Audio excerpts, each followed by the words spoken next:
बिस्मिल्लाहिर्रहमानिर्रहीम। अस्सलाम वालेकुम। मैं मोहसिन बिलाल, फ़याज़ुल हसन चौहान हमारे साथ मौजूद हैं। फ़याज़ुल हसन चौहान साहब,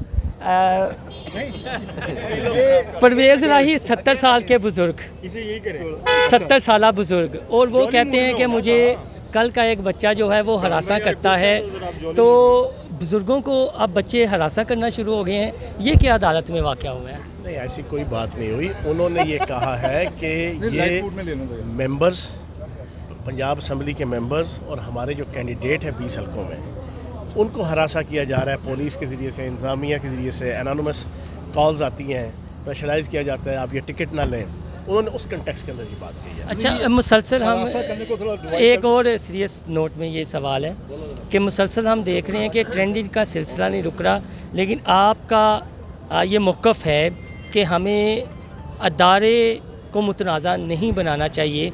तो ये बताएं कि जो आपकी कोर कमेटी है पीटीआई की, उसमें ये बात डिस्कस होती है कि हमें किस तरह मामला लेकर चलने हैं, टकराव की जानिब नहीं जाना चाहिए? एक बात क्लियर कट सुन लें, इमरान खान साहब से लेके फ़याज़ुल हसन चौहान तक सारे के सारे पाक फ़ौज की इज़्ज़त, एहतराम, वक़ार, डिग्निटी उसके मुहाफ़िज़ हैं। सिंपल सी बात है। और इमरान खान साहब का ये मौक़िफ़ है कि पाकिस्तान की सालमियत का इस वक्त सिर्फ एक अदारा ज़ामिन है, वो है पाक फ़ौज।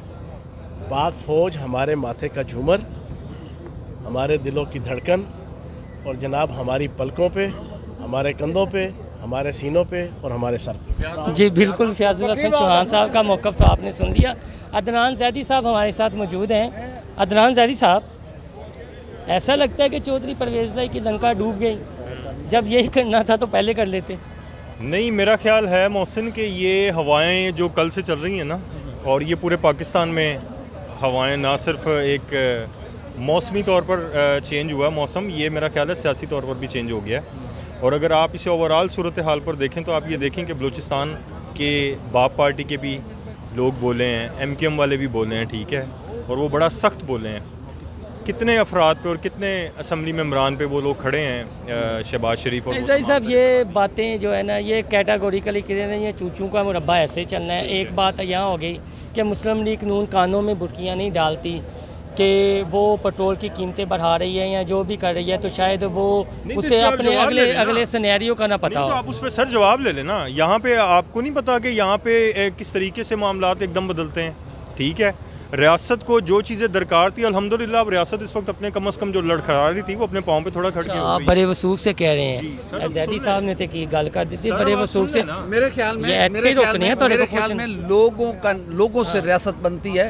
पाकिस्तान कोई जीती जागती चीज़ नहीं है, कोई सांस लेती चीज़ का नाम नहीं है। आप पाकिस्तान है, मैं पाकिस्तान हूँ, जैदी साहब पाकिस्तान है। जब मैं ही नहीं रहूँगा तो पाकिस्तान कहाँ से आ गया? गरीब का सोचें। हाँ, मैं तब मानता जब ये कहते कि हम सरकारी पेट्रोल नहीं ले रहे। ये सारे अपनी गाड़ियों, अपनी जेब से पेट्रोल डलवाने की कुव्वत और सकत रखते हैं। यहीं पे ले लो यार, ये कितने पैसे लगे कल के होटल में, स्विस होटल में जो रुके हैं सारे अरकान असेंबली, कितने पैसे लगे हैं? अच्छा ज़ैदी साहब, आपके पास आता हूँ तालिब भाई, ये बताइएगा, ज़ैदी साहब ने एक पॉइंट ये उठाया। पहले तो फ़याज़ुल हसन चौहान ने ये कहा है कि इमरान खान साहब का ये अभी भी मौक़िफ़ है कि पाक फ़ौज ही इस मुल्क की सालमियत की ज़मानत है, ज़ामिन है। हमारा भी ये मौक़िफ़ है। एक पॉइंट ये। दूसरा, ज़ैदी साहब ने, उल्फत भाई ने ये कहा है कि ये जो चूचू का मुरब्बा हुकूमत बनी हुई है, एमकेएम बोल रही है, फिर बाप पार्टी बोल रही है, ये तकरीरों की हद तक है, ये अमली तौर पर भी कुछ करेंगे। सारे प्रोटोकॉल तो वही ले रहे हैं। किसी ने ये तो नहीं कहा कि मैंने अपनी गाड़ी में पेट्रोल सरकारी नहीं डलवाना। देखें जी, हालात जो हैं थोड़े एकदम चेंज नहीं होते। ये सियासतदान है, ये हवा का रुख देख के और उस गीली ज़मीन पे कोई भी पैर नहीं रखेगा। ये एक हद तक जाएंगे जब देखेंगे ना कि इनके मफादात हल नहीं हो रहे और आइंदा इलेक्शन में इनको क्या मुश्किलात पेश आ सकती हैं, तो फिर ये बोलने की जो आवाज़ें हैं ना, ये प्रैक्टिकल भी हो जाएंगी। और जो लोग इनको लेके आए थे, उन्होंने ख़ुद अपनी स्पीच में कहा कि अपने मसाइल हल कराने के लिए उन्हीं को कहा कि दोबारा कॉल करें। और कल जिस तरह जरदारी साहब की और शहबाज शरीफ साहब की मुलाकात हुई है, उस मुलाकात का मेन एजेंडा ही यही था कि एमकेएम के और बाप पार्टी के जो तहफ़्फ़ुज़ात हैं उनको दूर किया जाए। अब देखना ये है कि क्या जरदारी साहब में जो उस दिन बातचीत हुई है, मनोन उसको मानते हैं या नहीं मानते? ज़ैदी साहब, मनोन ये बताएं। आप अभी हमने 10 मिनट पहले हमजा शहबाज बात कर रहे थे, सारे हम दोनों तो चलो एक हम वो भी रहे हैं, ठीक है, एक उसके ये दोनों हमारे सीनियर भी हैं।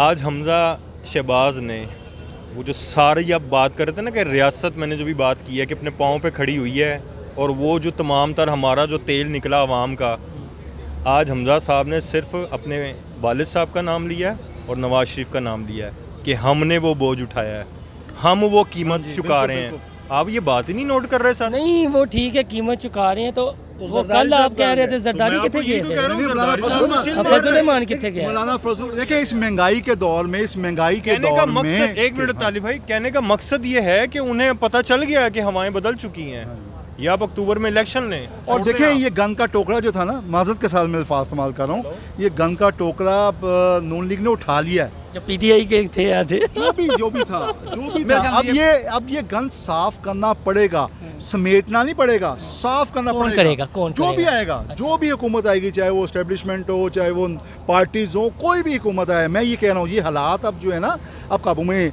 ईद के बाद देखेगा जो महंगाई आई ना, जो पेट्रोल बढ़ा है, आप यकीन माने कि उससे सिर्फ पेट्रोल नहीं बढ़ा है, आज लोगों की सकत ये रहेगी कि आज मैं जब सब्ज़ी वाले के पास गया तो लोगों ने कहा कि मुझे मसाला दे दे, तो मैं बड़ा परेशान हुआ कि सब्ज़ी वाले की दुकान पे मसाले की क्या बात है। तो मसाले से मुराद जब मैंने देखा तो 2 प्याज़ें, 3 आलू, 1 टमाटर, धनिया, इतना सा अदरक, वो 50 रुपए का वो ले रहे हैं। मोहसिन भाई, मेरे ख्याल में मैं इस बात से इत्तफाक करता हूँ कि महंगाई बहुत ज़्यादा है, लोगों को बहुत मुश्किलात और मसाइल हैं। एक बात मैं बता दूँ, ये वाज़ेह पैगाम आया है और दोनों जमातों ने पॉलिटिकल मेच्योरिटी का सबूत दिया। पंजाब मुल्क का सबसे बड़ा तो जो 2 माह पहले भी दे सकते थे। सब देखें, नहीं होता ना, 100 जूते 100 प्याज खाने। एक वक्त होता है हर चीज़ का, जब आपके पास देखते हैं कि ऑप्शन ख़त्म होते जा रहे हैं तो फिर ये लोग इकट्ठे हो गए। मैं आज आपको बता रहा हूँ कि अगले इलेक्शन जो 17 जुलाई को होने जा रहे हैं, बाई इलेक्शन, वो 17 को होने जा रहे हैं, वो 22 को सीएम का इलेक्शन है। वो इलेक्शन साफ और शफाफ होने जा रहे हैं। उसकी वजह यह है कि ये सुबह फिर किसी उसका मुतहम्मिल नहीं हो सकता, पाकिस्तान किसी चीज़ का मुतहम्मिल नहीं हो सकता। एक बात मैं बता दूं, जितनी भी ताकतवर कुव्वतें हैं वो पाकिस्तान अवाम की सोच से एक हद तक तो दूर रह सकती हैं, बट बिल्कुल अपोजिट जाके नहीं सोचते। उल्फत भाई का पॉइंट ये है कि जो ताकतवर हल्के हैं वो एक हद तक तो जो है वो ला ताल्लुक़ रह सकते हैं, लेकिन जब प्रेशर ज़्यादा बढ़ता है तो वो अपनी ला ताल्लुक़ी। हाँ जी, तो क्या कहेंगे लास्ट में, हमने वाइंड अप भी करना है। लास्ट में यही है मोहसिन कि अगर अक्टूबर नवंबर में इलेक्शन होता तो सब खुश, अवाम ने पिसना था वो अवाम पिस गई, ठीक है। जिन जिन पे जो सियासी पार्टियां इल्ज़ामात लगा रही थी वो सब शफाफ हो जाएंगे। साहब आपका नुक्ता नज़र और उल्फत जो है वो पिस गई है। उल्फत भाई का अपना कि आप कह रहे हैं नवंबर में हो जाएंगे। देखें, एक डॉक्ट्राइन बनी हुई है, वो 2007-8 में बनी थी। उसके बाद ये था कि ये जमहूरी प्रोसेस इसी तरह चलता रहेगा और रिफ़ाइन होगा। लेकिन जो हमारे ज़राए हैं, एक जगह पर काफ़ी ज़्यादा ये तशवीश पाई जा रही है कि पाकिस्तान जिस नहज पर पहुंचा हुआ है, ये इस नहज पर अब मज़ीद नहीं चल सकता, ये इन चेहरों के साथ मज़ीद नहीं चल सकता।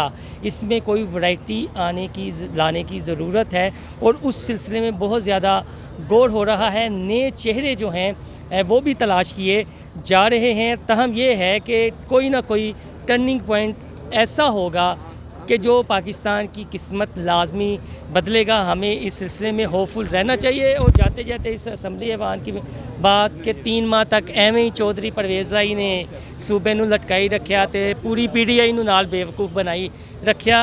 अखीर ते होना ही ऐसी, क्योंकि इन्हां कोल अपनी नंबर गेम पूरी नहीं हैगी। ते हमज़ा शहबाज तद बहुत ज़्यादा मुतमिन दिखाई दिते थे। उन्होंने जो सुप्रीम कोर्ट ने क्या मान लिया कि ठीक है 17 का इलेक्शन भी हो लैन दो तो 22 नूं इलेक्शन करवा लो वज़ीर आला दा, मैनू कोई एतराज़ नहीं। और वजह है भी कि उन्होंने को नंबर गेम पूरी है तो PTI नूं रोल दिता है चौधरी परवेज़ आई ने। अल्लाह हाफिज़। साफ बिरादरी से इतना फेड अप हो गया ना